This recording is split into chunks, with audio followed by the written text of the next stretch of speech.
हाँ, use in इनका policy. Structure कैसा होता है मेनली? Yes ma'am. स्ट्रक्चर कैसा होता है डायटम्स का? इंस्ट्रक्शन मैम, मैम स्ट्रक्चर नहीं पता ma'am. Soap case like structure मैंने बताया था ना, यस जिसमें ओवरलैपिंग बताई सूटकेस, थी। तो एक हाइपोथिका होता है, हाइपोथिका, उसके ऊपर इपिथिका, एपिथिका होता है सेलो। ना? Yes ma'am. और क्या क्या बताया था? इनका सेल वॉल किस चीज से बना होता है? Ma'am silica, silica, cellulose and silica, है ना? सिलिका। हाँ सिलिका से बने होने की वजह से क्या होता है? मैम, मैम वो मैम डिकम्पोज नहीं होता है जल्दी। हाँ, तो धीरे धीरे ये क्या करते हैं, डायटोमिशियस अर्थ को फॉर्म करते जाते हैं ना। हाँ यस मैम। और क्या क्या पढ़ा था हमने? इनमें पिगमेंट कौन सा पाया जाता है? मैम पिगमेंट, पिगमेंट तो नहीं मैम। पिगमेंट क्लोरोफिल ए और फ्लुक्सोजेंथिन। डाइनोफ्लैजेलेट्स हमें आज करना था ना। Yes ma'am.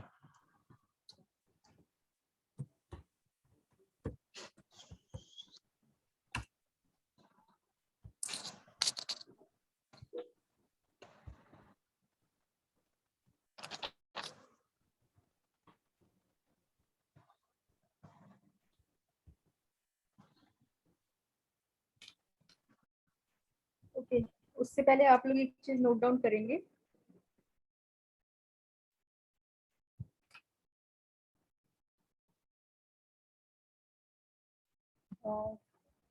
जो भी हमने पढ़ा है, डाइनोफ्लैजेलेट्स,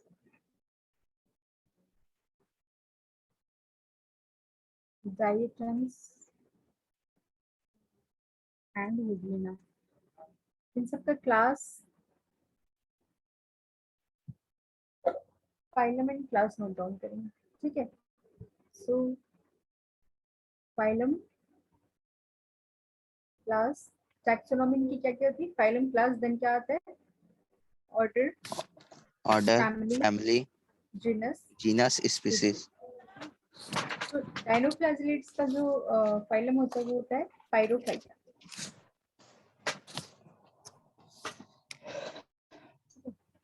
क्लास होता है डाइनोफाइसी।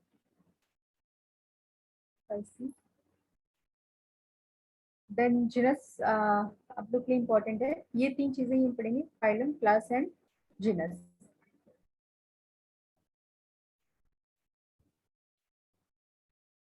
नॉक्टिल्यूका, CA, जिम्नोडेल,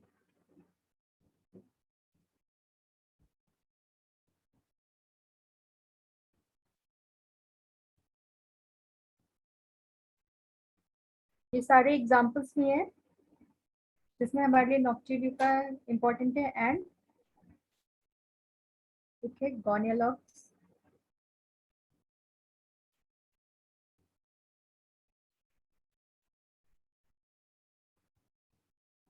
इसके बारे में भी हम देखेंगे जब डायनोप्लाज्मिड्स पढ़ेंगे तो। ये सारे इसके अलग अलग जीनस हैं, जिसमें से ये दोनों हमारे इंपॉर्टेंट है।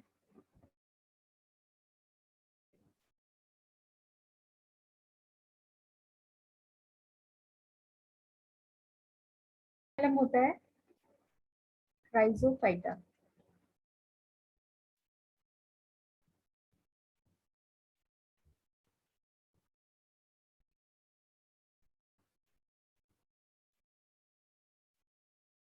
ठीक है, इनके जीनस में हमने दो एग्जांपल्स भी पढ़े थे, नैबिक्यूला। कहाँ पढ़ा था हमने? दीपक आपने लास्ट क्लास अटेंड किया था। नैबिक्यूला का एग्जांपल हमने कहाँ पे पढ़ा था? हम क्या?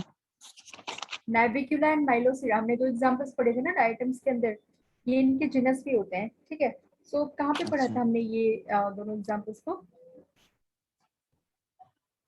हम नहीं पता। देखो आप, हम नोट डाउन करवाया है ना। हम्म,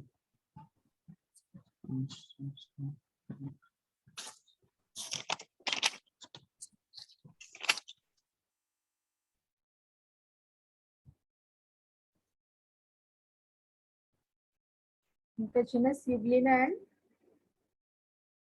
कैप्टोमोनास, इसमें से हमें सिर्फ यूग्लिना को स्टडी करना है, ठीक है।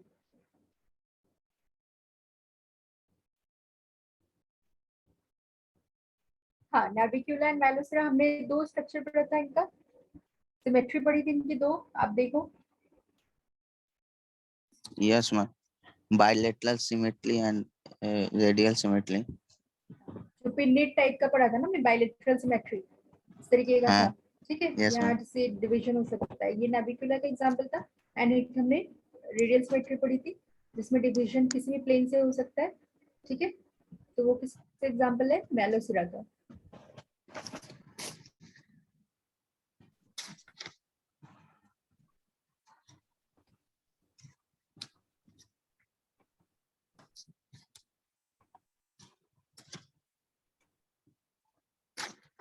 आज हमें डायनोफ्लाजेलेट्स पढ़ना है।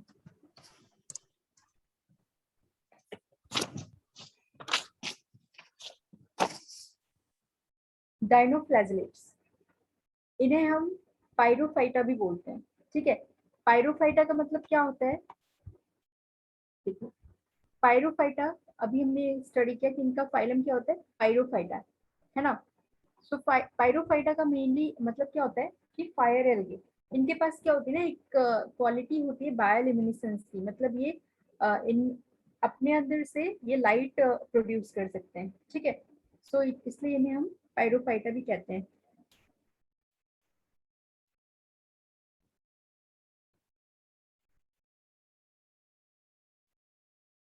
पायरोफाइटा, पायरोफाइटा का मतलब होता है फायर एल्गे,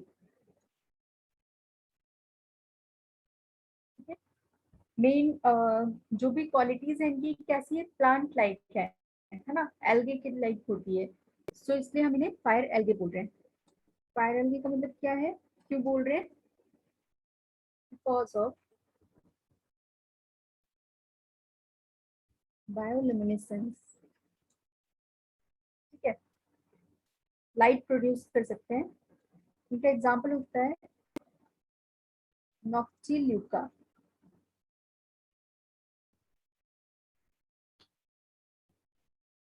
देखते हैं इनका हैबिटेट कैसे रहेगा। ये कैसे होते हैं, मोस्टली मैरिन में रहते हैं, ठीक है, ओशंस वगैरह में पाए जाएंगे। डायटम्स कैसे थे, डायटम्स का हैबिटेट क्या था, फ्रेश वाटर एंड मैरिन दोनों था, Yes, ma'am. है ना। फ्रेश वाटर में होते हैं बट ज्यादा नहीं होते, फ्यू। हाँ. ज्यादातर ये मैराइन होते हैं, ठीक है। इनका हैबिटेट क्या होता है, मैराइन होता है। एंड इनमें पिगमेंट्स कौन कौन से होंगे, फोटोसिंथेटिक पिगमेंट, क्योंकि ये प्लांट लाइक होते हैं, ठीक है, एल्गे होते हैं, एल्गे लाइक होते हैं, तो इनके अंदर पिगमेंट्स पाए जाएंगे, ये फोटोसिंथेसिस कर सकते हैं, है ना। Yes, ma'am. दीपक आप अपना अनम्यूट कर सकते हो, जब आपको बोलना हो तो आप अनम्यूट करना, ठीक है। आप म्यूट कर दो अपना speaker. Chlorophyll A, chlorophyll C, carotenoids, xanthophyll, ये different different types of photosynthetic pigments पाए जाएंगे, ठीक है। जो डिफरेंट डिफरेंट कलर्स के होंगे, डिफरेंट पिगमेंट्स की वजह से क्या होंगे, इनके अंदर डिफरेंट कलर्स आएंगे, like yellow, brown, green, red, blue, है ना। तो ये डिफरेंट डिफरेंट कलर्स के आपको अपीयर हो सकते हैं। So that will depend on the pigments found in them, okay. They are of different colors like yellow, brown, green, red, blue, ये हमें डिफरेंट कलर्स के अपीयर हो सकते हैं। क्योंकि ये प्लांट लाइक होंगे इसलिए इनके पास सेल वॉल भी होगा, है ना। सेल वॉल होगा, कैसा होगा, सिर्फ सेल्यूलोजिक प्लेट का होगा, सेल्यूलोज का बना हुआ एक सेल वॉल होगा। अब हम इन्हें क्या करें, डाइनोफ्लैजेलेट्स, आप नाम से ही समझ सकते हो, डाइनोफ्लैजेलेट्स मतलब इनके पास दो फ्लैजिला है, ठीक है। मूवमेंट के लिए क्या होगा, इनके पास फ्लैजिला होगा, और वो भी दो फ्लैजिला होंगे। देन स्टोरेज किस तरीके से होगा इनके अंदर फूड का, storage of food is in the form of starch and oil, ठीक है। सारी क्वालिटीज हम देख रहे हैं कि इनके पास कैसी है, प्लांट्स लाइक है ना। ये फूड भी बना रहे हैं तो किस फॉर्म में स्टोर करके रखते हैं, स्टार्च के फॉर्म में, प्लांट्स भी सेम स्टार्च के फॉर्म में स्टोर करके रखते हैं, ठीक है। देन इनके स्ट्रक्चर को हम थोड़ा देखते हैं कैसे होते हैं ये।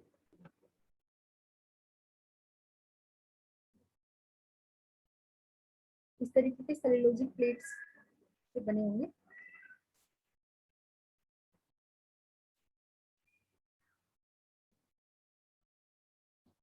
इस तरीके की आप सिमेट्रिकल बॉडी देख सकते हो जिनके 4 डिविजन होंगे, तो इस तरीके से डिवाइड होकर रहते हैं। ये आप 1, 2, 3 एंड 4 इनके हम डिविजन देख सकते हैं। इसमें क्या होता है, ग्रूव्स प्रेजेंट होते हैं, जो ये आप ग्रूव देख पा रहे हो इसे हम कहते हैं ट्रांसवर्स ग्रूव,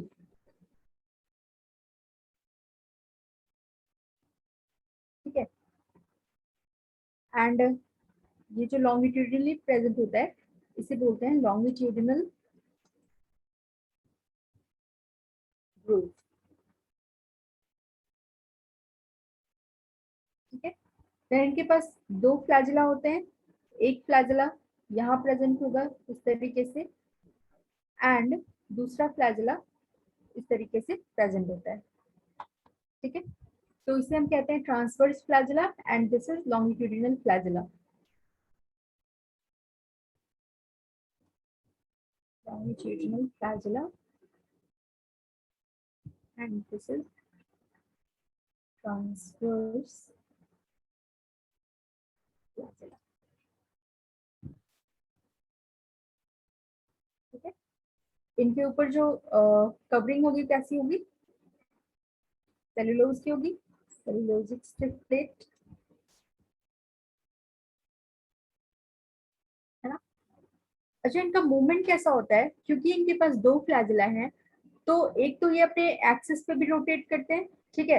ये इस तरीके से अपने एक्सिस पे भी रोटेट करेंगे एंड आगे भी बढ़ेंगे, तो ये इनका मूवमेंट जो होता है विप लाइक होता है, मतलब वो ऐसे टर्न कर करके फिर आगे बढ़ते रहते हैं, ठीक है। स्पाइरल मूवमेंट आप कह सकते हैं, इस तरीके से टर्न करके ये आगे बढ़ते हैं। तो इन्हें हम क्या कहते, इन्हें और बोला जाता है, they are also known as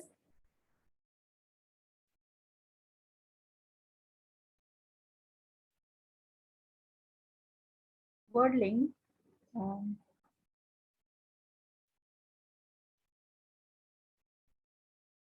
वर्डलिंग whips, ठीक है। इन्हें वर्डलिंग विप्स बोला जाता है।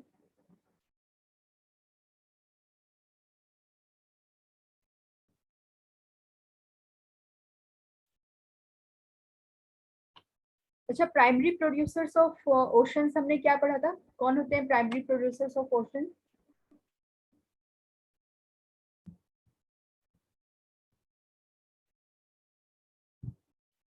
हाँ गौरी।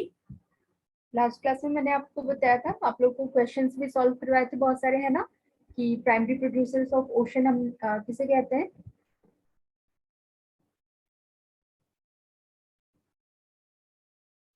हुज़ैफा।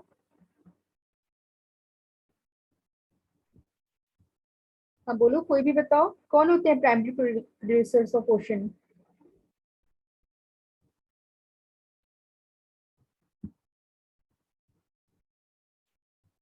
दीपक, रिवीजन नहीं कर रहे आप लोग,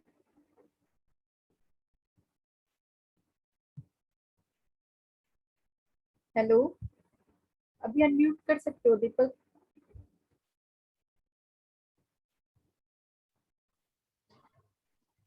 मैम नहीं पता। लास्ट क्लास में मैंने आप लोग को इतने सारे क्वेश्चन सॉल्व करवाए थे ना, रिवीजन नहीं किया आप लोगों ने। डायटम्स के बारे में पढ़ा था ना हम लोगों ने कि डायटम्स जो होते हैं वो प्राइमरी प्रोड्यूसर्स होते हैं ओशन के अंदर। मैम वो तो चीफ प्रोड्यूसर्स ना।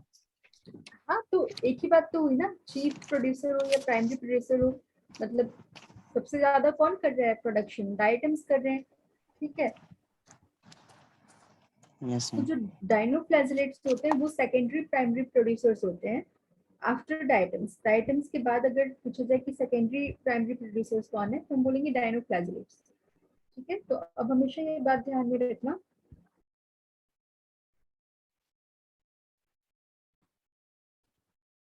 Dinoflagellates are secondary primary resource of ocean after diatoms,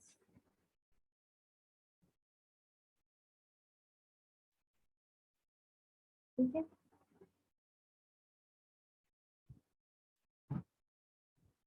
then इनका न्यूट्रिशन हमने देखा कि कैसे होते हैं, फोटो ऑटोट्रॉपिक होते हैं, है ना, प्लांट्स लाइक होते हैं, सारा खाना खुद बनाएंगे एंड ऑक्सीजनिक होंगे। ऑक्सीजनिक होने का मतलब क्या हुआ? मैम हाइड्रोजन से H+ लेके, मतलब वाटर से H+। ऑक्सीजनिक होने का मतलब वाटर को तोड़ेंगे, है ना, हाइड्रोजन आयन रिलीज होगा, इलेक्ट्रॉन रिलीज होगा एंड ऑक्सीजन रिलीज होगा, एंड देन वो उस हाइड्रोजन आयन से जो एनर्जी मिलेगी हमें उससे क्या करेंगे, अपना खाना बनाएंगे, है ना। एंड चूंकि वो ऑक्सीजन प्रोड्यूस कर रहे हैं इसलिए हम उन्हें क्या कर रहे हैं, ऑक्सीजनिक कह रहे हैं, ठीक है। एनऑक्सीजनिक कौन से होते हैं, जो वाटर का यूज नहीं करते हैं, तो उसमें क्या होगा, ऑक्सीजन प्रोड्यूस नहीं होगा, उसमें कुछ ऑर्गेनिक या इनऑर्गेनिक दूसरे सब्सटेंसेस यूज होते हैं, जैसे कि अल्कोहल हो गया, है ना, इस टाइप के सब्सटेंसेस यूज होते हैं, हाइड्रोजन सल्फाइड वगैरह। तो उनके अंदर ऑक्सीजन का प्रोडक्शन नहीं होता है, इसलिए उन्हें एनऑक्सीजनिक बोला जाता है, ठीक है। तो ये नोट डाउन कर लो आप लोग कि इनका जो न्यूट्रिशन होता है वो फोटोट्रॉपिक होता है एंड ऑक्सीजनिक होता है। और एक चीज होती है इनके न्यूट्रिशन में कि ये मिक्सोट्रॉपिक होते हैं। मिक्सोट्रॉपिक का मतलब क्या होता था? Ma'am both autotrophic and heterotrophic. हाँ, ऑटोट्रॉपिक और हेटेरोट्रॉपिक। तो उसमें कैसे होते हैं ये, फोटोसिंथेटिक भी होंगे एंड पैरासिटिक भी होंगे,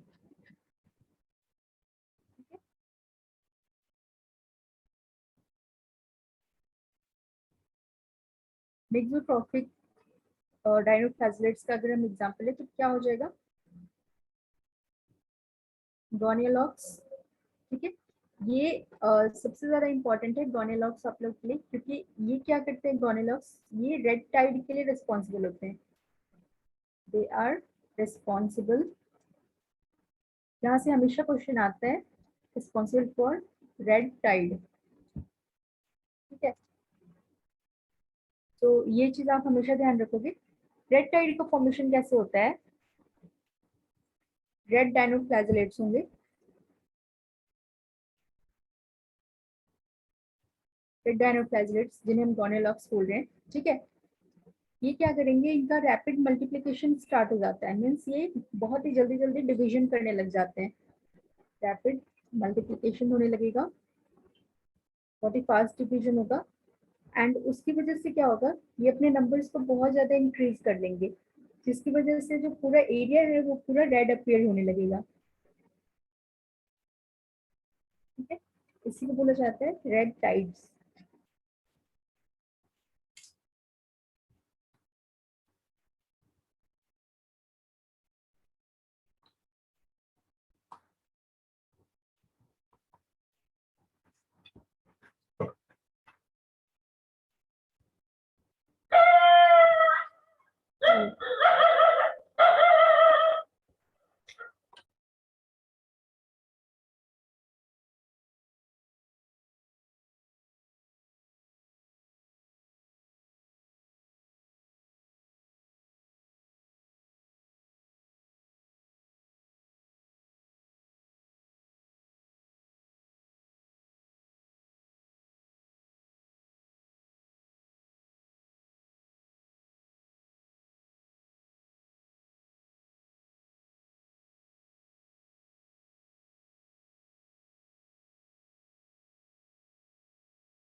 ये देखो आप लोग को इमेजेस दिखा रही हूँ रेड टाइड्स की। ये शेयर हो रही है आप लोग को स्क्रीन? Yes ma'am. ये देख रहे हो ये किस तरीके से पूरा एरिया रेड दिखने लगता है? ये किसकी वजह से होता है? रेड डायनोफ्लैजेलेट्स की वजह से। ठीक है, ये क्या होते हैं? ये बहुत ही हार्मफुल एल्गल ब्लूम होते हैं जो कि टॉक्सिन्स रिलीज करते हैं। एंड इनकी वजह से क्या होता है, जो भी आसपास में मैराइन एनिमल्स होंगे उनकी डेथ भी हो सकती है ना, या फिर उनके अंदर पॉइजनस सब्सटेंसेस आ जाएंगे। ठीक है, तो जब ह्यूमंस फर्दर उस एनिमल्स को खाएंगे तो क्या होगा, उनमें डिजीजेस हो सकते हैं, जैसे कि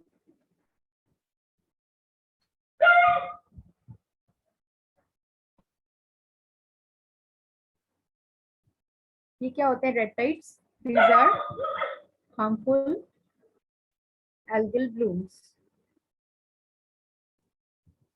मैम स्क्रीन शो नहीं हो रहा। हाँ, अच्छा एक मिनट। हाँ अभी हो रहा है। Yes ma'am. ये हार्मफुल एल्गल ब्लूम्स क्या करेंगे, टॉक्सिन्स रिलीज करेंगे which are poisonous for, which can cause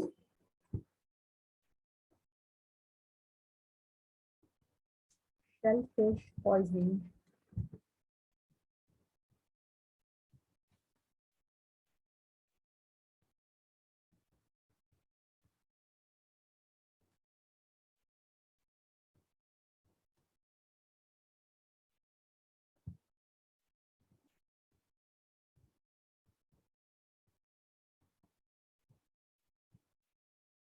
जिसे हम कहते हैं पीएसपी। पीएसपी का फुल फॉर्म क्या है? पैरालिटिक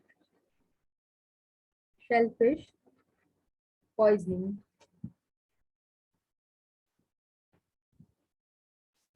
ठीक है, तो ये क्वेश्चंस भी हमेशा पूछा जाता है कि पीएसपी किसकी वजह से हो सकता है ना, तो रेड डायनोफ्लैजेलेट्स की वजह से होगा। ठीक है, पिछले क्लास में हमने एक पढ़ा था एग्जाम्पल ट्राइकोडेस्मियम एरिथ्रियम के बारे में। ट्राइकोडेस्मियम एरिथ्रियम क्या कॉज कर रहे थे?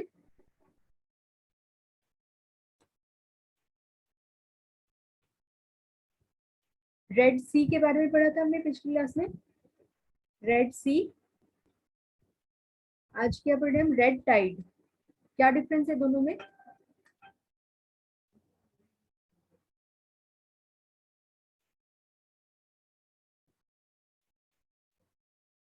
क्या डिफरेंस है?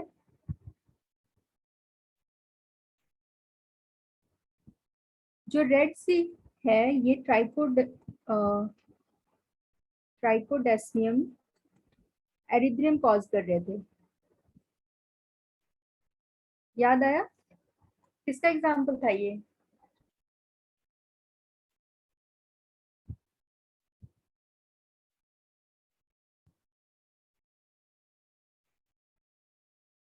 किसमें पढ़ा था हमने ट्राइकोडेस्मियम एरिथ्रियम के बारे में?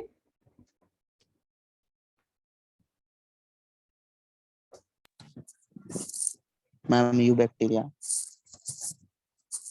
साइनोबैक्टीरिया। हाँ, साइनोबैक्टीरिया में पढ़ा था। ठीक है, तो ट्राइकोडेस्मियम एरिथ्रियम क्या कर रहे थे? ये रेड सी कॉज कर रहे थे। And red tide is different. Red tide कौन कॉज करता है? डायनोफ्लैजेलेट्स। ठीक है, तो ये दोनों ही क्वेश्चंस अलग अलग हैं, इनको आप लोग ध्यान में रखेंगे।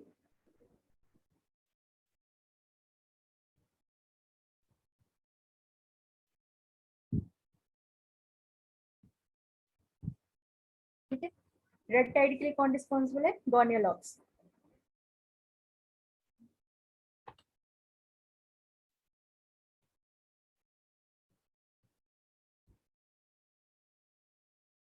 अच्छा, डायनोफ्लैजेलेट्स के पास न्यूक्लियस होगा?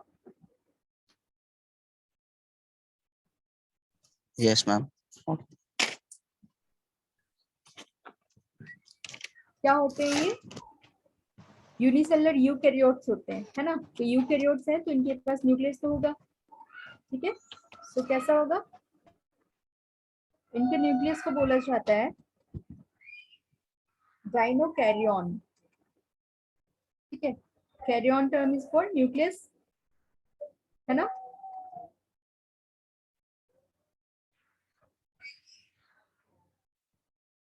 इनके न्यूक्लियस में खास क्या होता है, जैसे कि ह्यूमंस का न्यूक्लियस होता है, ठीक है। ह्यूमंस का न्यूक्लियस अगर हम देखेंगे तो ये इनके अंदर जो न्यूक्लिक एसिड होता है, ठीक है, जो न्यूक्लियर मटेरियल होता है वो ऑलमोस्ट 3 पिकोग्राम का होता है। बट अब सोचो कि डाइनोफ्लैजेलेट्स इतने छोटे होते हुए भी they can hold 100 to 200 picogram of DNA, ठीक है। तो आप देख सकते हो कि ये कितने स्ट्रेंज होते हैं। एक ह्यूमन जो इतना बड़ा स्ट्रक्चर होता है ना, हमारे अंदर सिर्फ 3 पिकोग्राम ऑफ डीएनए होता है हमारे न्यूक्लियस के अंदर, बट जो डायनोफ्लैजेलेट्स होते हैं इनके पास 100 to 200 पिकोग्राम ऑफ डीएनए होता है, ठीक है।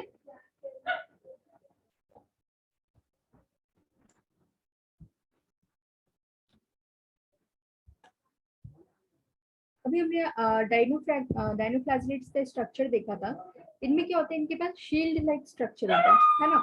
सो dinoflagellates has a shield like structure.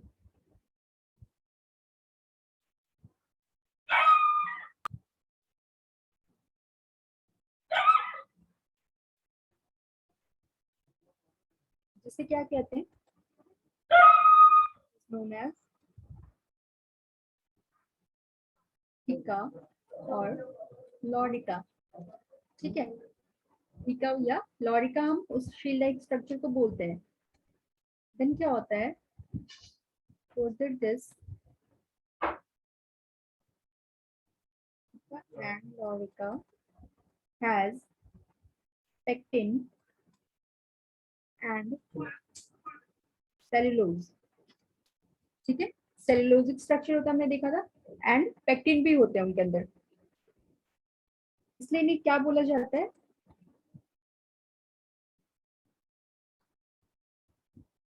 called as armored dinoflagellates, ठीक है। पेक्टिन और सेलुलोज होने की वजह से क्या होते हैं, बहुत ही स्ट्रांग हो जाते हैं स्ट्रक्चर में, इसलिए इन्हें क्या बोला जाता है, आर्मर्ड डायनोफ्लैजेलेट्स। क्लियर है। And red sea and red tide दोनों आप लोग को क्लियर है। गौरी, रेड सी कौन कॉज करते हैं? हाँ, रेड सी किन की वजह से होता है?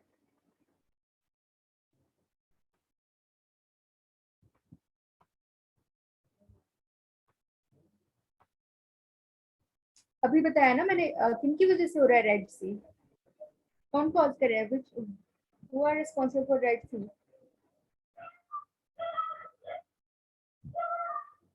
साइनोबैक्टीरिया, है ना। एग्जाम्पल क्या देखा हमने, ट्राइकोडेस्मियम एरिथ्रियम, ठीक है। क्या होता है, इनकी डेथ के बाद जो ब्लूमिंग फॉर्म होते हैं ना, तो क्या होती है कि काफी सारे साइनोबैक्टीरिया इकट्ठे हो जाते हैं, they form a bloom, and when they will die the area within, वहां पे जो एरिया होगा वो क्या हो जाएगा, it will appear reddish brown, ठीक है। तो इसलिए हम उसे उस जगह को क्या बोलने लग जाते हैं, रेड सी। किसकी वजह से हो रहा है वो, ट्राइकोडेस्मियम एरिथ्रियम की वजह से। एंड रेड टाइड किन की वजह से होता है, गोनियोलॉक्स की वजह से, ठीक है। गोनियोलॉक्स क्या है, गोनियोलॉक्स इज अ मेंबर ऑफ डाइनोफ्लैजेलेट्स, और उसकी वजह से क्या हो रहा है, रेड टाइड हो रहा है। दोनों चीजें क्लियर है।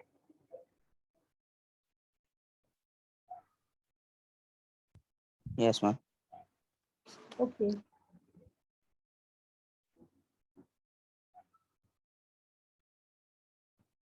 अच्छा, एक और स्ट्रक्चर होता है डाइनोफ्लैजेलेट्स के अंदर जो देखने को हमें मिलता है।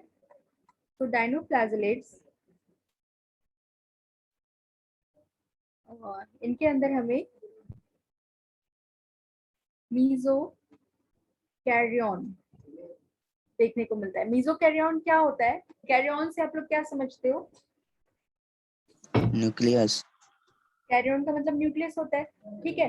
तो नॉर्मल अगर हम यूकैरियोटिक सेल को देखते हैं तो इनमें क्या होता है, एक मिनट।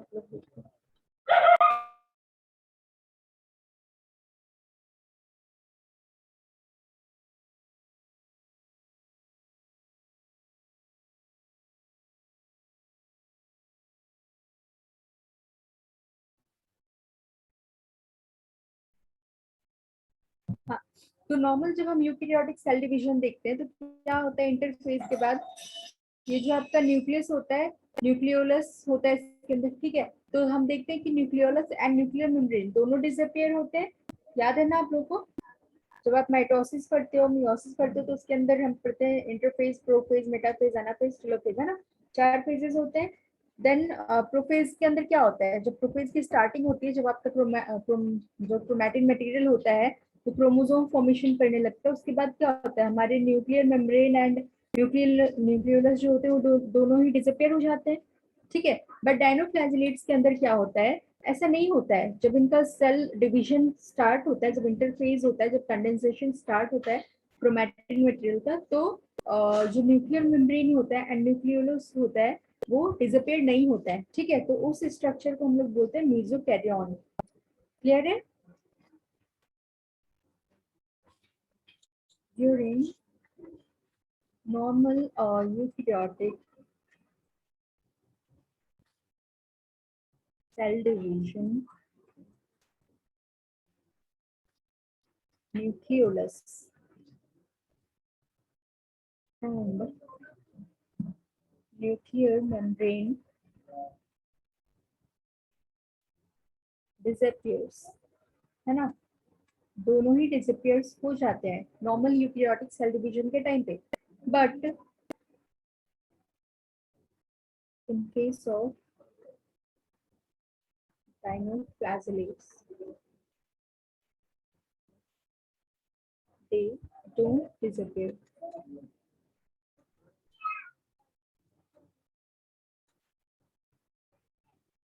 ठीक है, सो इसे हम क्या कह रहे हैं, मेसोकैरियन।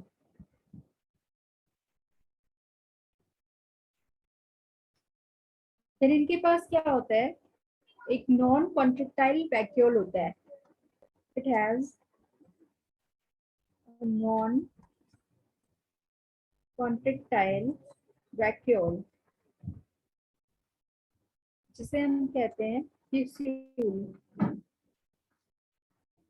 ठीक है। आप लोग क्वेश्चन आंसर सॉल्व कर रहे हो, एमसीक्यू सॉल्व करते हो या नहीं?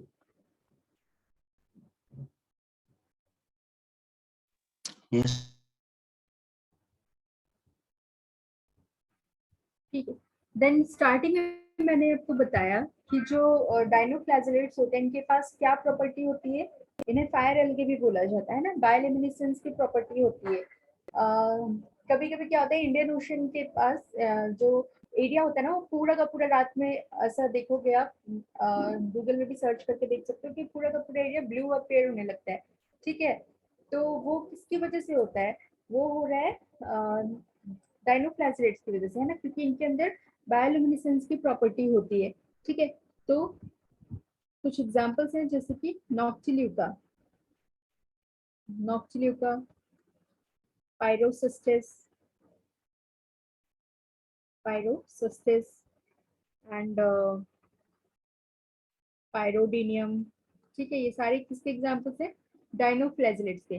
What they can do, they can emits light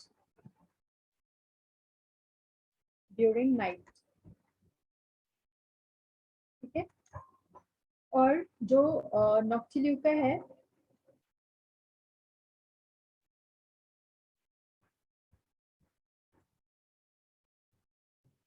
Noctiluca is also known as host of the sea, ठीक है, क्योंकि ये जनरली लाइट प्रोड्यूस करते हैं रात के टाइम पे, है ना, तो इन्हें होस्ट ऑफ द सी बोला जाता है। तो डायनोफ्लैजिलेट्स क्लियर है आप लोगों को?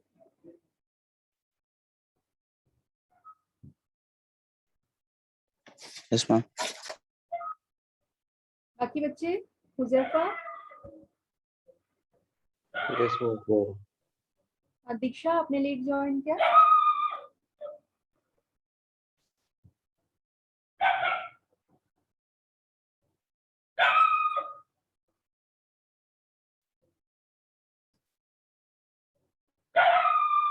देन नेक्स्ट हमारा है यूग्लिना, है ना। यूग्लिना कैसे होंगे, ये भी यूनिसेल्युलर होंगे, ठीक है। प्रोटिस्टा ग्रुप को हम स्टडी कर रहे हैं, इसमें सारे क्या है, यूनिसेल्युलर है एंड यूकैरियोटिक है। ये कैसे प्रोटिस्ट होते हैं, फ्लैजिलेटेड, ठीक है, इनके पास फ्लैजिला होता है, फ्लैजिलेटेड प्रोटिस्ट होते हैं ये। जो यूग्लिना में इम्पोर्टेंट है वो है इसका डायग्राम, है ना। मैक्सिमम क्वेश्चंस आपको यहीं से पूछे जाएंगे। इनका हैबिटेट देखते हैं कैसे होते हैं ये, मोस्टली फ्रेश वाटर में मिलेंगे हमें, ठीक है, मोस्टली फ्रेश वाटर में मिलेंगे।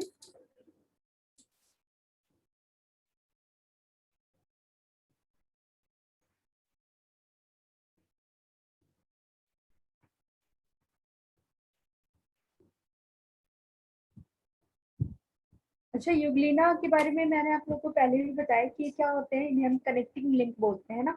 ये कनेक्टिंग लिंक होते हैं बिटवीन प्लांट्स एंड एनिमल्स, ठीक है। तो प्लांट्स और एनिमल्स दोनों के बीच के हैं ये।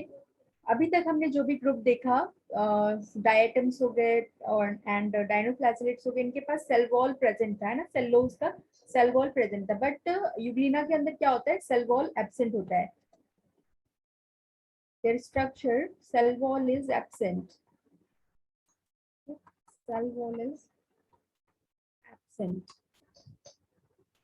इनके पास क्या होती है, सेल वॉल की जगह एक स्पेशल कवरिंग होती है प्रोटीन की,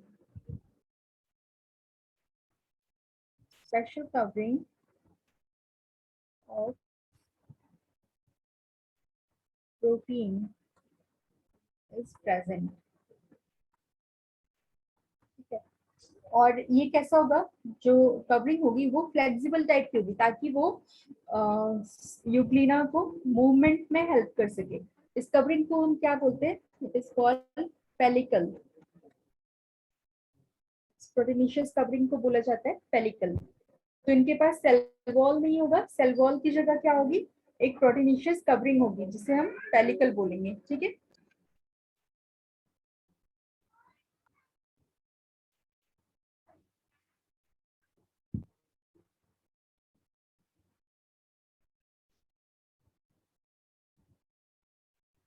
ये क्या होते हैं, ये बोथ प्लांट्स एंड एनिमल की जैसे दोनों ही होते हैं।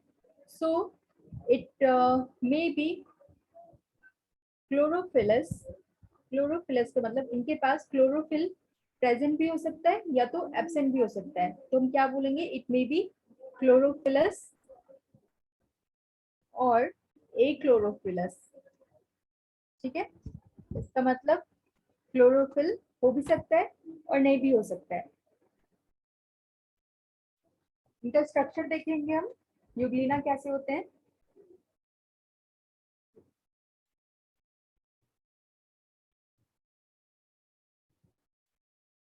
इनका स्ट्रक्चर आप लोग भी ड्रॉ करना, क्योंकि इनका स्ट्रक्चर काफी इंपॉर्टेंट है। ये आप सब ड्रॉ करेंगे।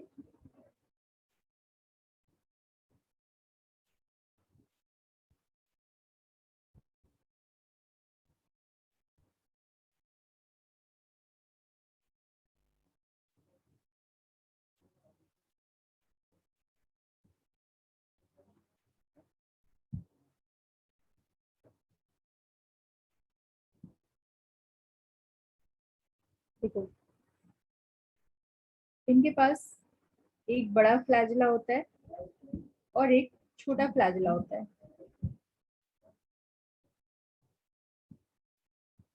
तो हमने देखा कि इनके पास कैसे होते हैं, दो फ्लैजिला होते हैं, ठीक है।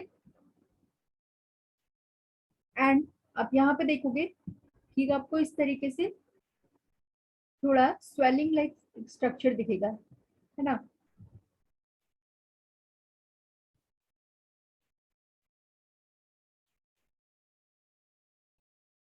यहाँ पे थोड़ा सा बड़ा स्ट्रक्चर दिखेगा, इसे हम क्या कहते हैं, ये पैराफ्लैजिलर बॉडी है। फ्लैजिला से ही थोड़ा सा अलग निकला हुआ एक स्ट्रक्चर दिखेगा जिसे हम पैराफ्लैजिलर बॉडी बोलते हैं, ठीक है। तो इनके पास दो फ्लैजिला हो गए, एक larger flagella and another is smaller flagella.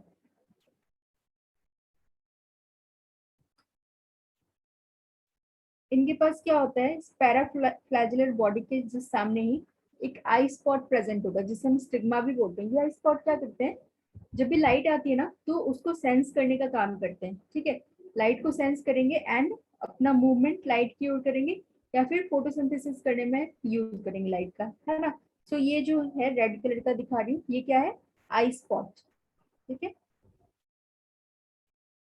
This is eye spot और स्टिग्मा भी बोला जाता है इन्हें। ये लाइट को सेंस करने का काम करते हैं।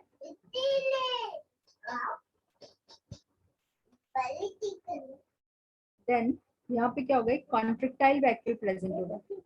ये किस काम में आएगा, ऑस्मो रेगुलेशन, है ना। व्हाट इज दिस,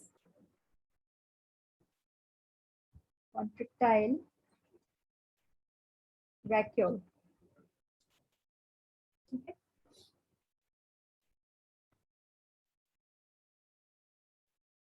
ये आप लोग नोट डाउन करेंगे। This is long flagella and यहाँ जो है ये है शॉर्ट फ्लैजिलम।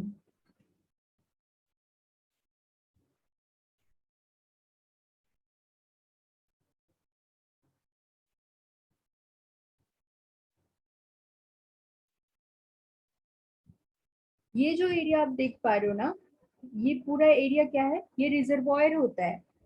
ठीक है, रिजर्वॉयर में ही हमारा, ये मैंने क्या बताया, ये है पैराफ्लैजिलर बॉडी। पैराफ्लैजिलर बॉडी, ठीक है, किस चीज से बना होगा, लैक्टोफ्लेविन।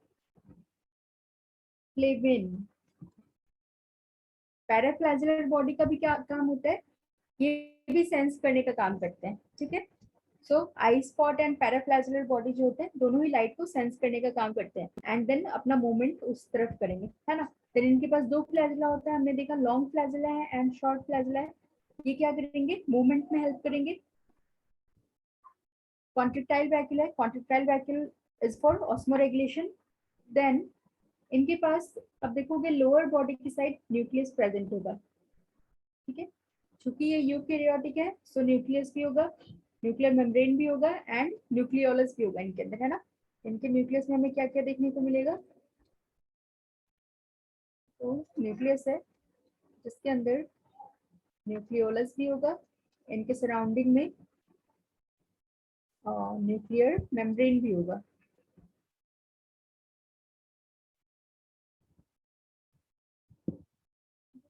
देन हमने अभी बताया था कि इनके पास सेल वॉल नहीं होता है, एक प्रोटीनिशियस स्ट्रक्चर होती है। क्या बोलते हैं हम उसे,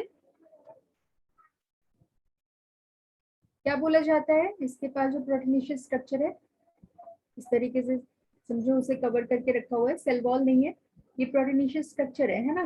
क्या बोलते हैं इसे,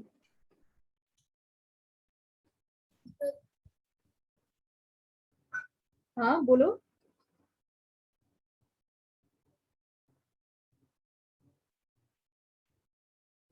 आवाज नहीं आ रही है, बोलो।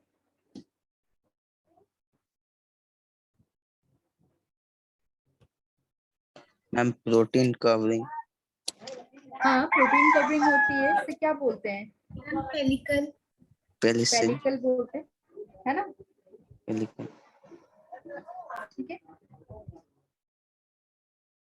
देन क्या होता है, इनके ऊपर आप देखोगे इस तरीके से आपको लाइनिंग लाइक स्ट्रक्चर दिखाई देंगे। ठीक है, इस तरीके की कुछ स्ट्रक्चर्स प्रेजेंट होते हैं, इन्हें क्या बोलते हैं,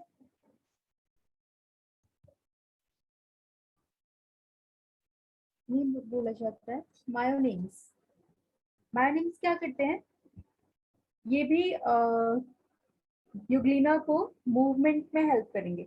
ठीक है, सो जो यूग्लिना का मूवमेंट होता है मेनली दो टाइप का होता है, एक तो होता है फ्लैजिलर मूवमेंट जो फ्लैजिला की वजह से होगा एंड सेकेंड मूवमेंट होता है जिसे हम बोलते हैं यूग्लिनॉइड मूवमेंट। यूग्लिनॉइड मूवमेंट किसकी वजह से होता है, मायोनिमीज की वजह से। ठीक है, ये क्या करेंगे, धीरे धीरे करके अपना स्ट्रक्चर चेंज करेंगे एंड बहुत स्लोली उसको मूव कराने में हेल्प करेंगे, है ना।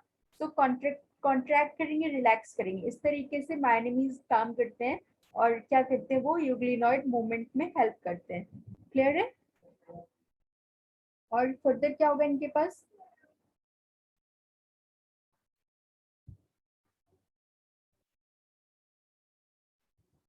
साइटोप्लाज्म प्रेजेंट होगा इसके अंदर में, है ना, जिसके अंदर सारी सेल ऑर्गेनल्स होंगे लाइक माइटोकॉन्ड्रिया, गोल्जी बॉडी, ठीक है, वो सब तो होगा ही, वो यहाँ पे मैं मेंशन नहीं कर रही हूँ। मेन चीजें क्या है कि कुछ पैरामाइलम बॉडीज होती हैं जिसमें यूग्लिना क्या करते हैं, फूड रिजर्व करके रखते हैं। So what are this paramylum bodies?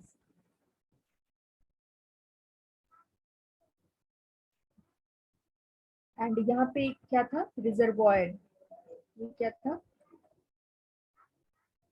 Reservoir था।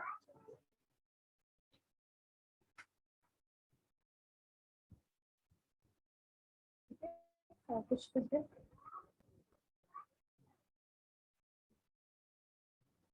एंड इनके फ्लैजेला पे क्या होता है, इस तरीके से हेयर लाइक स्ट्रक्चर प्रेजेंट होगा।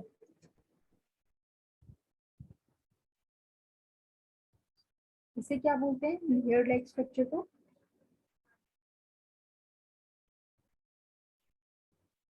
इसे बोला जाता है मैस्टिगोनिमिज।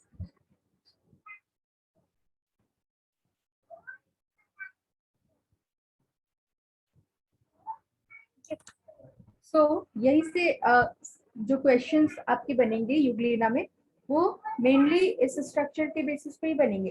लाइक आपसे क्वेश्चन पूछा जा सकता है, लैक्टोफ्लेविन आपको फ्लैजेला के किस स्ट्रक्चर में देखने को मिलेगा, है ना? सो हमने देखा पैराफ्लैजेलर बॉडी में, पैरा ये होते हैं paraflagellar body.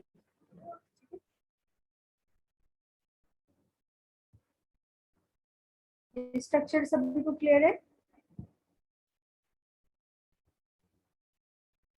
Excuse me ma'am.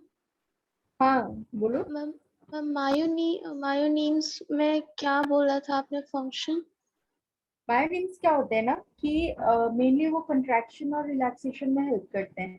ठीक है, मैंने दो टाइप का मूवमेंट बताया यूग्लिना का, एक होता है flagellar movement and second is euglenoid movement. तो मायोनिम्स क्या करते हैं, वो यूग्लिनॉइड मूवमेंट में हेल्प करते हैं, यूग्लिना का शेप चेंज करते हैं एंड उनके मूवमेंट में हेल्प करते हैं। ठीक है, धीरे धीरे धीरे वो कंट्रैक्ट करते हैं देन रिलैक्स करते हैं, इस तरीके से यूग्लिना का मूवमेंट होता है। Okay ma'am.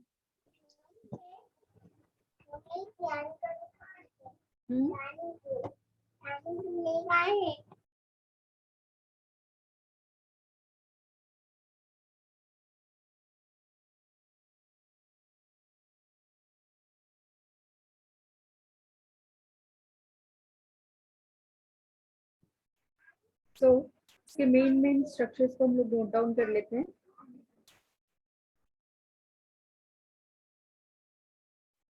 First is nucleus. Nucleus कैसा होता है, it is larger in size. ठीक है, present below the centre,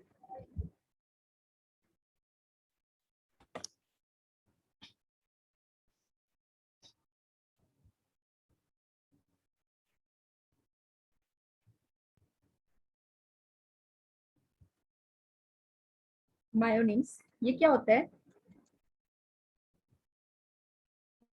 protein से बना होता है। ठीक है, प्रोटीनेशियस फाइबर्स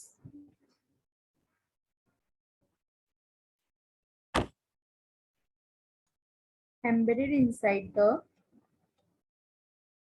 pellicle। ठीक है, पेलिकल हमने देखा आउटर कवरिंग, उसके अंदर क्या होता है, मायोनिम्स होते हैं। ये प्रोटीनेशियस फाइबर्स होते हैं जिस इस तरीके से पैरेलल मैनर में रहेंगे, है ना। ये क्या करेंगे, दे हेल्प्स इन स्मॉल मूवमेंट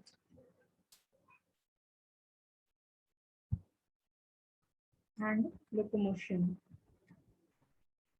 इसे हम क्या बोलते हैं, यूग्लिनॉइड मूवमेंट।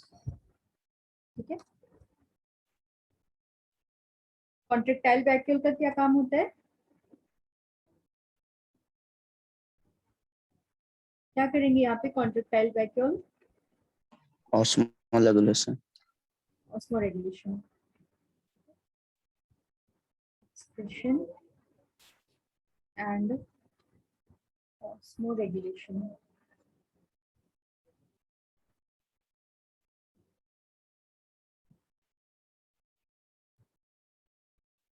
Then फोर्थ हमने पढ़ा पैराफ्लैजेलर बॉडी।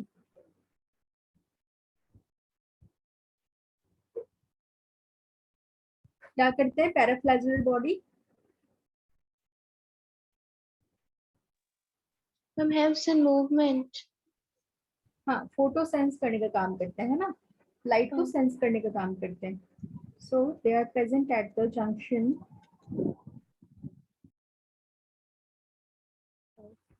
To flagella.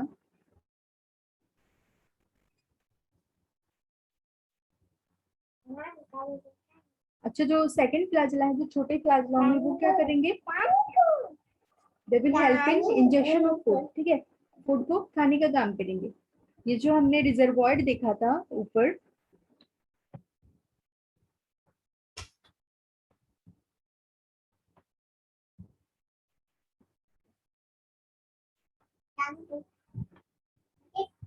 ये क्या होता है, ये फ्लैजेला का माउथ होता है ना, ये मैं मेंशन करना भूल गई। दिस इज माउथ, इसे क्या बोलते हैं, साइटोस्टोम। ठीक है, एंड ये रिजर्वॉयर है, यहाँ देख रहे हो आप सेकंड फ्लैजेला है। सेकंड फ्लैजेला का काम क्या होगा, help in injection of food. ये आप लोग नोट डाउन कर लेना, शॉर्ट फ्लैजेला जो है helps in injection of food.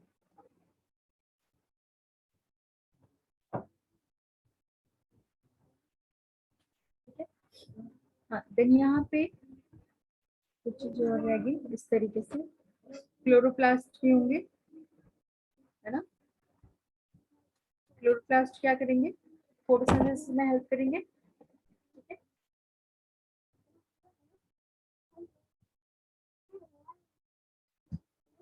Chloroplast.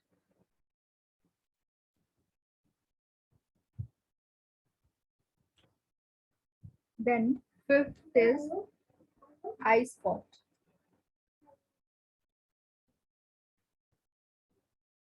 Stigma भी बोलते हैं इसे। क्या करते हैं eye spot, Use light for photosynthesis. हाँ वो लाइट को सेंस करने का काम करते हैं। मूवमेंट कराएंगे यूग्लिना का टुवर्ड्स लाइट, है ना। इनके अंदर पिगमेंट होता है, has a pigment called astaxanthin। ठीक है, एस्टाक्सांथिन जो कि रेड या ऑरेंज टाइप का एक पिगमेंट होता है,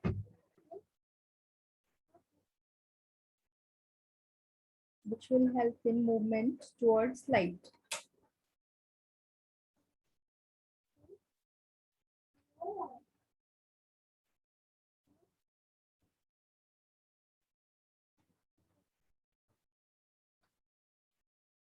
माउथ को क्या बोलते हैं, cytostome.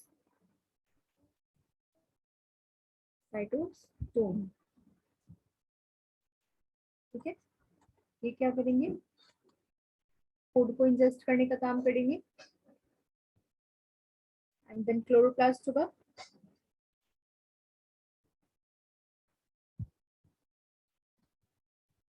it has pigment like chlorophyll A, chlorophyll B and carotenoids। Carotenoids में भी कौन से, beta carotene and xanthophylls।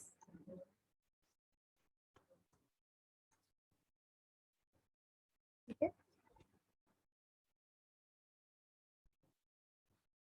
then 8th number is pellicle।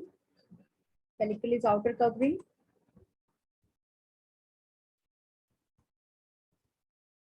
Made up of protein and paramylon bodies होते हैं. ये क्या करते हैं? दे रिजर्व फूड मटेरियल, है ना. ये जो फूड मटेरियल होते हैं ये कैसे होते हैं? ये ग्लूकन होते हैं. ठीक है, ग्लूकन जो होता है ये पॉलीसेक्राइड्स ही है.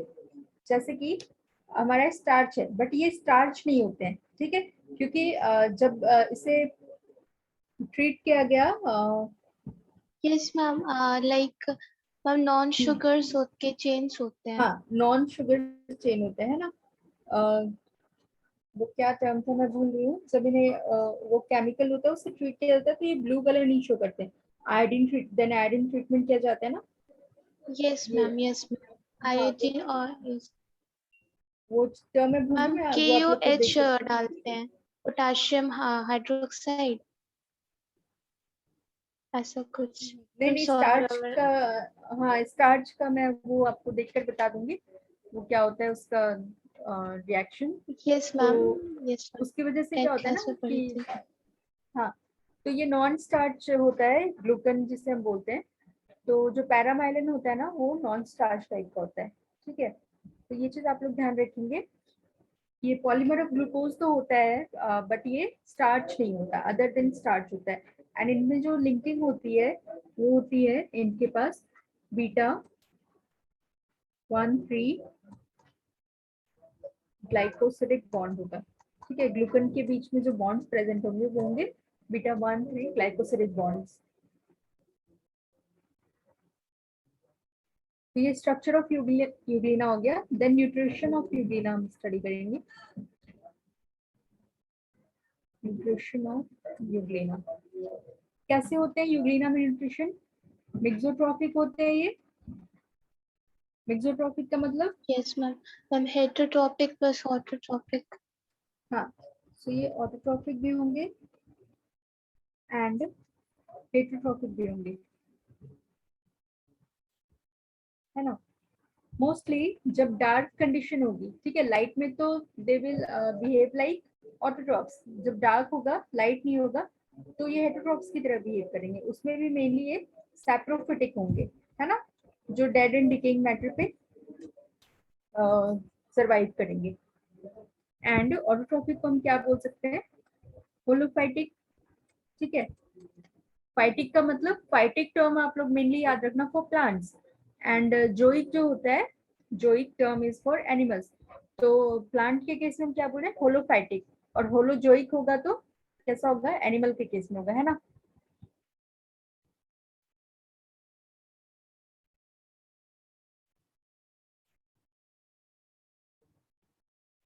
ठीक है, सो सैप्रोफिटिक न्यूट्रिशन का एग्जांपल आप ले सकते हो. रैप्टोमोनास,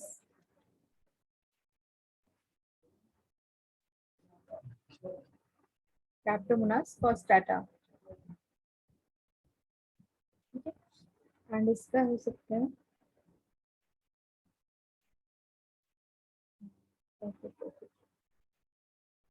नहीं,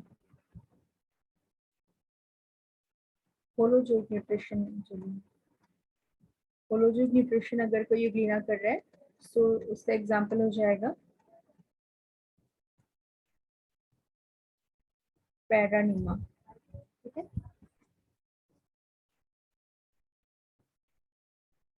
होलोजोइक न्यूट्रिशन लेते हैं, मेनली किस तरीके का होता है? फैगोसाइटोसिस. जैसे हमने अमीबा के केस में देखा था, है ना. अमीबा भी क्या कर रहे थे? फैगोसाइटोसिस करते हैं स्यूडोपोडिया का यूज करके. ठीक है, फिर इनका रिप्रोडक्शन कैसा होता है? एसेक्सुअल होगा, मेनली बाय बाइनरी फ्यूजन. ठीक है, सेम लाइक अमीबा. जिस तरीके से अमीबा में हमने देखा था बाइनरी फ्यूजन से डिवीजन हो जाता है, इक्वेशनल डिवीजन या इक्वल डिवीजन होता है ना. सेम यूग्लिना के केस में भी ऐसा ही होता है. जैसे कि आप ये डायग्राम देखो,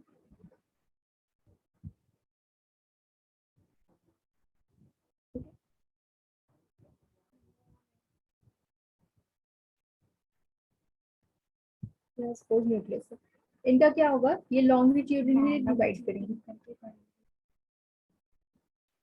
इस तरीके से, है ना, यहाँ से डिवाइड हो जाएंगे यूग्लिना, इस तरीके से होगा।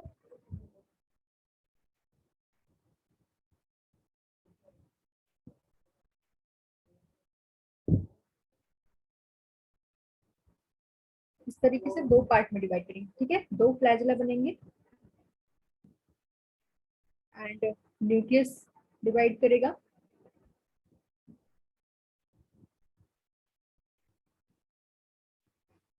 फिर कुछ इस तरीके से स्ट्रक्चर फॉर्म होता है।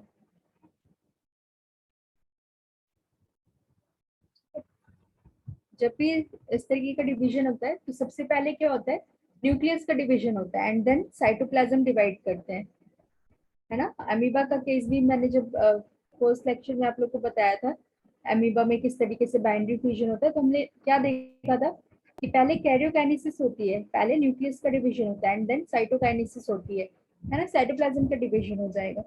ये क्या हो गया, हमारे डॉटर सेल्स का फॉर्मेशन हो गया। सो यूग्लिना में जो मेन रिप्रोडक्शन मेथड है वो क्या है, एसेक्सुअल रिप्रोडक्शन, बाइनरी फ्यूजन के थ्रू हो रहा है। क्लियर है? Yes, ma'am.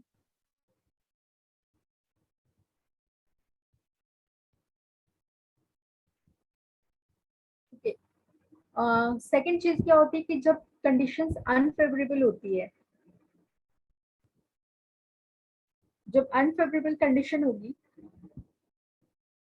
अनफेवरेबल कंडीशन का मतलब क्या हुआ, जो मतलब, हाँ बोलो। न्यूट्रिशन की कमी, हाँ बहुत सारे केसेस खाने हो की सकते हैं कमी। ना, खाने की Yes, ma'am. कमी हो Yes, ma'am. सकती है, Ma'am, टेम्परेचर ज्यादा हो temperature. सकता है, Yes, ma'am. प्रेशर कम ज्यादा हो सकता है, कुछ भी हो सकता है ना, जो भी कंडीशंस होंगी वो अनफेवरेबल हो गई सपोज, तो क्या होगा, एक पहला चीज तो होगा कि सिस्ट फॉर्मेशन हो सकता है। यूग्लिना क्या करेंगे, अपने चारों तरफ एक सिस्ट बना लेंगे। सिस्ट क्या होती है, ये भी प्रोटीनेशियस की कवरिंग होती है, ठीक है, प्रोटीन की कवरिंग होती है जो कि काफी स्ट्रॉन्ग होती है। और सिस्ट की फॉर्म होने की वजह से क्या होता है, वो जो भी कंडीशन है, लाइक अगर हायर टेम्परेचर हो गया तो वो भी उसे असर नहीं कर पाती है एंड उनके अंदर क्या होता है कि उसका जो यूग्लिना है उसका न्यूक्लियस सेफ रहता है, ठीक है, तो ये सिस्ट फॉर्मेशन होता है। एंड सेकेंड चीज होती है एक पैलमेला बोलते हैं, पैलमेला स्टेज पे चले जाते हैं, ठीक है। इसमें क्या होते हैं, जो यूग्लिना होते हैं वो अपने चारों तरफ म्यूसिलिनस कवरिंग कर लेते हैं, मतलब एक जेली लाइक कवर बना लेते हैं अपने चारों तरफ एंड इनके अंदर सपोज एक क्या बोल यूग्लिना है, ठीक है, वो ग्रुप में रहते हैं एंड क्या करते हैं, इसे म्यूसिलिनस कवरिंग के अंदर डिवाइड करना स्टार्ट कर देते हैं, ठीक है, बहुत ज्यादा डिविजन स्टार्ट हो जाता है और बहुत सारे यूग्लिना हो जाते हैं, वो इकट्ठा हो जाते हैं ना आपस में, इस तरीके से ये जिलेटिनस मास होता है, जिलेटिनस का मास होता है, ठीक है, कवरिंग होती है जिसके अंदर क्या होगा, वाटर वगैरह एंटर नहीं कर पाता है ना।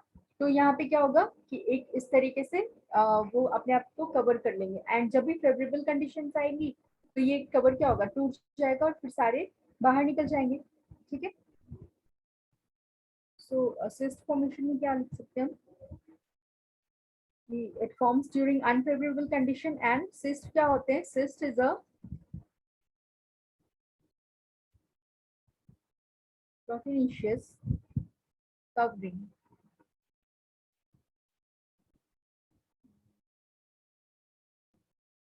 and then on arrival of favorable condition, जब फेवरेबल कंडीशन वापस आएगी, they will produce new euglena, ठीक है। सिस्ट के अंदर क्या होगा, न्यूक्लियस होगा, है ना, न्यूक्लियस को उसने कवर कर लिया सिस्ट के अंदर और जब भी फेवरेबल कंडीशंस वापस आएंगी तो क्या होगा, उससे न्यूक्लियस से नया यूग्लिना फॉर्म हो जाएगा। पाल्मिला स्टेज में क्या होगा,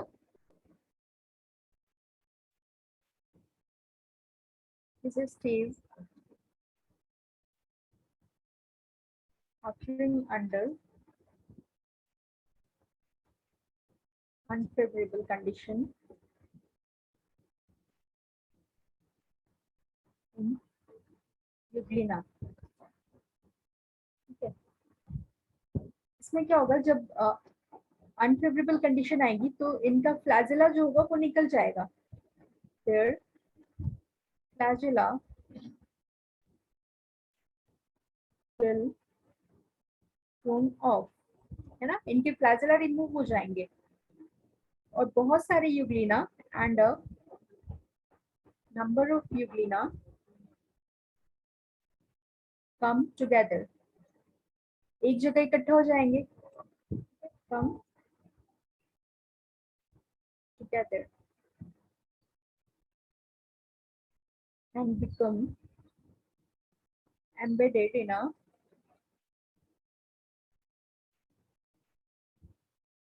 gelatinous mass on the water surface। Clear है ये चीजें? अनफेवरेबल कंडीशन में हमने क्या देखा, एक तो सिस्ट फॉर्मेशन हो रहा है एंड सेकेंड इज पाल्मेला स्टेज। ठीक है, ये दोनों चीजें ही आप लोगों के लिए इंपॉर्टेंट है। पाल्मेला स्टेज से भी पूछा जाएगा कि हमें किस में देखने को मिलेगा, यूग्लिना में देखने को मिलता है ना। सो ये सारे टर्म्स आप याद रखोगे एंड इसका मेन स्ट्रक्चर है, स्ट्रक्चर से भी क्वेश्चंस बनेंगे। ठीक है, एक्सक्यूज मी मैम, हाँ मैम बोलो। सिस्ट फॉर्मेशन एक बार फिर से एक्सप्लेन कर दीजिए ना, वो लाइन समझ नहीं आ रहा। सिस्ट फॉर्मेशन में क्या होगा ना, सपोज यहाँ पे इसका न्यूक्लियस है, ठीक है, तो ये क्या करेंगे, अपने चारों तरफ सिस्ट बना लेंगे इस तरीके से, ऊपर इसकी कवरिंग बन जाएगी जो कि काफी हार्ड होती है। इसका जो भी कंडीशन होगा, जो भी टेम्परेचर है, प्रेशर है, इसके ऊपर कोई असर नहीं हो पाएगा उन चीजों का। ठीक है, तो वो हार्श कंडीशन को भी सर्वाइव कर जाएंगे एंड फिर क्या होगी, वापस से जब इनके पास फेवरेबल कंडीशन आएगी, सपोज खाना अगर न्यूट्रिशन खत्म हो गया था, ठीक है, अगर इन्हें वापस से न्यूट्रिशन मिला या वापस से कोई फेवरेबल कंडीशन आ गई, तो क्या करेंगे, वो वापस से ग्रो करने स्टार्ट करेंगे, है ना। एंड ये न्यूक्लियस क्या होगा, ये वापस से कंप्लीट यूग्लिना में कन्वर्ट हो जाएगा एंड ये जो सिस्ट है ऊपर की प्रोटीनेशियस कवरिंग, ये टूट जाएगी एंड हमारा न्यू यूग्लिना प्रोड्यूस हो जाएगा। ठीक है, ओके मैम, समझ गई। ठीक है, और कोई डाउट है इसमें आप लोग को? तो आज हमने दो प्रोटिस्ट के बारे में पढ़ा, डायनोफ्लैजेलेट्स एंड यूग्लिना, है ना। थर्ड हमें क्या पढ़ना है, स्लाइम मोल्ड्स के बारे में पढ़ना है जो कि कैसे सैप्रोफिटिक है, ठीक है, एंड प्रोटोजोन्स के बारे में पढ़ना है ना। ये तो लास्ट प्रोटिस्ट के अंदर बचे हुए हैं जिसे हम नेक्स्ट क्लास में देखेंगे। ठीक है, ओके मैम। हम पिछले क्लास में क्या हाँ। कर रहे थे आप? अब पिछली क्लास में मैंने डाइटम्स के बारे में पढ़ाया था, आपने नहीं देखा लेक्चर, और कुछ एमसीक्यूज भी सॉल्व करवाए थे। ओके नो, मैंने बस आपने actually I was like suffering from fever, like Okay. मैंने बस रिवाइज किया था प्रीवियस नोट्स, आपने बोला था कि आप पूछेंगी, तो मैंने बस रिवाइज किया था मोनेरा को। हाँ, तो कुछ मैंने ओके मैम, एमसीक्यूज प्लीज में सेंड सॉल्व द करवाए थे। नोट्स। हाँ ठीक है, वो okay ma'am, from the MCQs का तो आप बुकलेट। नहीं, बुकलेट से नहीं कराया था। मैम फ्रॉम, ठीक है, मैं उसके नोट्स देन आप लोग मैम, को भेज दूंगी। Okay please send the notes. हाँ, यहाँ पे कुछ एमसीक्यूज करवाए थे,